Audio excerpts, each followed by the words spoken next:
Ano-ano nga ba ang mga uri ng warts o kulugo? Common warts, karaniwang makikita sa mga daliri, kamay, tuhod, at siko. Ang karaniwang kulugo ay isang maliit, matigas na bukol at kadalasang kulay abo kayumanggi.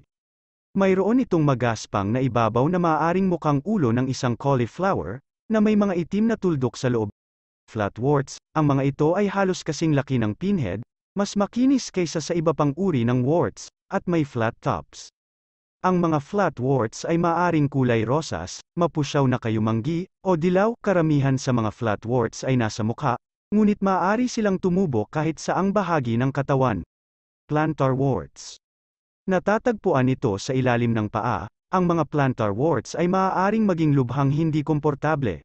Maaaring pakiramdam mo ay naglalakad ka sa isang maliit na bato.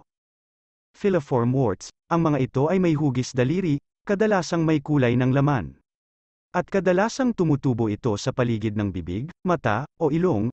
Ano ang nagdudulot ng kulugo? Ang mga virus ng HPV na nagdudulot ng kulugo ay maaaring maipasa mula sa isang tao patungo sa tao, sa pamamagitan ng malapit na pisikal na pakikipag-ugnayan o mula sa paghawak sa isang bagay na nahahawakan ng taong may kulugo, tulad ng tuwalya, bath mat, o shower floor. Narito ang mga natural na home remedy para sa kulugo o warts.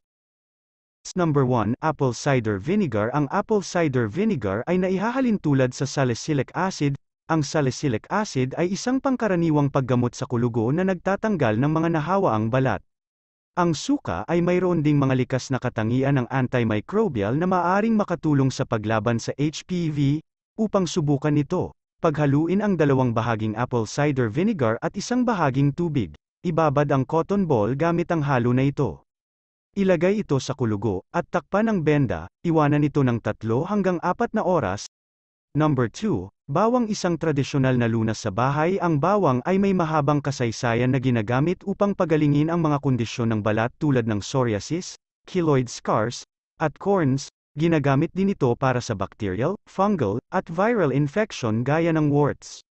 Ayon sa isang pag-aaral, ang katas ng bawang ay nakaalis ng kulugo sa loob lamang ng 4 na linggo, at hindi na bumalik ang warts. Upang gamutin ang warts gamit ang bawang, durugin ang 1 clove at ihalo ito sa tubig, ipahid sa kulugo at takpan ng benda. Ulitin araw-araw sa loob ng 3 hanggang 4 na linggo. Maaari ka ring maglagay ng katas ng bawang o kuskusin ang 1 clove sa kulugo. Number 3, balat ng kahel. Ang isa pang tanyag na lunas sa kulugo ay balat ng orange. Ito ay isang murang opsyon. Kasama sa lunas na ito ang pagpapahid ng balat ng orange sa kulugo 1 beses sa isang araw. Kumbaga, mag-iiba ang kulay ng kulugo, magdidilim, pagkatapos ay mahuhulog. Maaaring tumagal ito ng 2 linggo o higit pa. Number 4, pinya. Ang pinya ay may bromelain, isang halo ng mga enzyme na tumutunaw ng mga protina. Ito ay pinaniniwalaan na ang bromelain ay nag-aalis ng warts sa pamamagitan ng pagtunaw ng mga protina sa HPV. May mga ilang nasubukan na ang prosesong ito at nagtagumpay na maalis ang kanilang warts, gamit ang pineapple juice sa maraming paraan. Isang paraan ay ang pagbabad ng kulugo sa pineapple juice araw-araw. Ang isa pang pamamaraan ay ang paglalagay ng sariwang pinya araw-araw. Number 5, patatas. Ayon sa mga nasubukan ng prosesong ito, na ang katas ng patatas ay nakakatulong at maaaring mag-dehydrate ng 1 kulugo. Upang subukan ang pamamaraang ito, hiwain ang 1 maliit na patatas sa kalahati. Kuskusin ang hiwa na bahagi sa kulugo. Takpan ito ng katas ng patatas. Ulitin 2 beses sa isang araw. Number 6, aloe vera. Gumagamit ang mga tao ng aloe vera gel para sa mga kondisyon ng balat tulad ng burns at psoriasis. Kung ang iyong kulugo ay makati o masakit, ang gel ay maaaring magbigay ng lunas. Ang aloe vera gel ay maaari ring labanan ang mga pathogen, kabilang ang mga virus. Upang gumamit ng aloe, alisin ang 1 dahon sa 1 halaman ng aloe vera, ilapat ang gel sa kulugo. Ulitin araw-araw. Number 7, aspirin. Maaari ring maalis ng aspirin ang warts. Ang pangunahing sangkap nito ay salicylic acid, isang karaniwang sangkap sa mga over-the-counter na paggamot sa kulugo. Gumagana ang salicylic acid sa pamamagitan ng pagbabalat sa nahawaang balat. Sa paglipas ng panahon, inaalis nito ang kulugo. Ang aspirin ay naisip na may katulad na epekto. Ang iminungkahing paraan ay durugin ang mga tabletang aspirin at ihalo sa tubig. Ilapat ang paste sa kulugo at takpan ng bendahe magdamag. Number 8. Colorless nail polish. Ang colorless nail polish ay isang anecdotal wart na lunas. Ito ay sinasabing nasusuffocate ang virus. Ang colorless nail polish ng kuko ay maaaring kumilos bilang isang proteksyon na patong. Ang pamamaraan ay nasubukan na ng ilang mga tao, gawa ito tuwing ibang araw.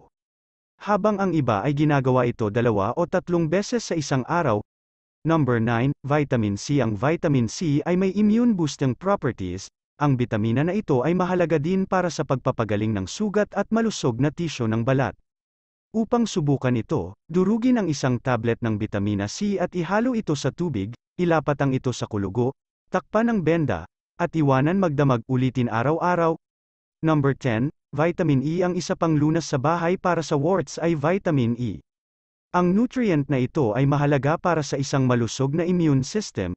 Maaari mong mabutas ang isang vitamin E capsule at ilapat ang langis sa kulugo, protektahan ang kulugo gamit ang isang bendahe at panatilihin ito sa magdamag. Ulitin araw-araw sa loob ng 2 linggo. Number 11. Bee propolis. Ang mga honeybees ay gumagawa ng sangkap na tulad ng dagta na tinatawag na propolis. Ito ay gawa sa mga sangkap ng halaman, beeswax, pollen, at bee enzymes. Ang propolis ay may mga katangian ng antimicrobial at nagtataguyod ng produksyon ng mga selula ng balat. Ginagamit ito upang gamutin ang acne, sugat, at herpes simplex virus. Ang mga benepisyong ito ay maaari ring makatulong na pagalingin ang nahawaang balat at labanan ang HPV.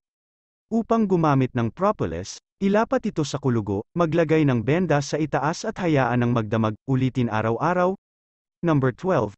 Castor oil. Ang langis ng castor ay isang antimicrobial at anti-inflammatory na lunas. Ginagamit ito bilang isang natural na lunas para sa warts, boni, balakubak, at iba pang kondisyon ng balat. Maglagay ng castor oil sa kulugo araw-araw, maaring tumagal ng 2 o higit pang linggo bago malaglag ang kulugo. Number 13. Duct tape. Ang duct tape ay isa sa pinakasikat na mga remedyo sa bahay para sa warts. Ito ay mura at madaling hanapin. Ang duct tape ay sinasabing nag-aalis ng nahawaang balat sa paglipas ng panahon. Kung ikaw ay may sensitibong balat, gumamit ng duct tape ng may pag-iingat. Maaari itong maging sanhi ng pamumula, pangangati, at pagdurugo. Ang mga natural na remedyo sa bahay para sa warts ay maaaring makatulong na mapabilis ang proseso. Laging mag-patch test muna, kahit na ang mga natural na paggamot ay maaaring maging sanhi ng pangangati ng balat. Paalala, kung ikaw ay may kulugo sa iyong mukha o sa iyong genital area, magpakonsulta agad sa iyong doktor. Matutukoy niya ang pinakamahusay na paggamot para sa mga lugar na iyon, na napakasensitibo. Maraming salamat po sa inyong panunood. Mag-subscribe para updated ka sa mga susunod kong upload.